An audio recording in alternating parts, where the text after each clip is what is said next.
Welcome to the Rim Break Rodeo. We hope this video helps. In this video, I will explain how to use your dead oxygen concentrator. First, carefully unpack your device and place it on a stable, flat surface, ensuring at least 10 centimeters of clear space around all sides for proper ventilation. Next, fill the humidifier bottle with distilled or purified water, not exceeding the highest water level. Then, securely connect the power cord to the unit and plug it into a grounded electrical outlet.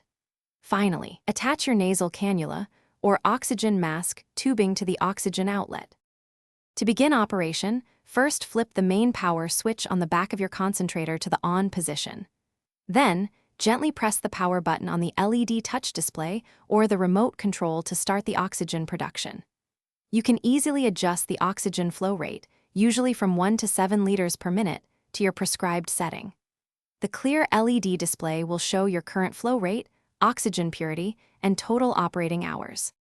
For your safety, always keep the oxygen concentrator away from open flames, sparks, and any flammable materials, as oxygen supports combustion.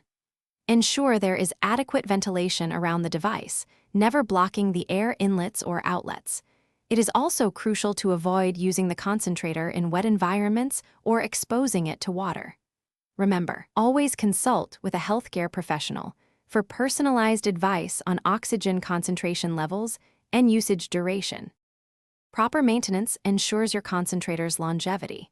Clean the housing surface at least once a month using a soft, damp cloth, ensuring no liquid enters the machine.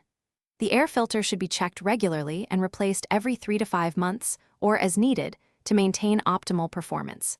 Remember to empty and clean the humidifier water tank every 1 to 5 days, refilling it with distilled or purified water.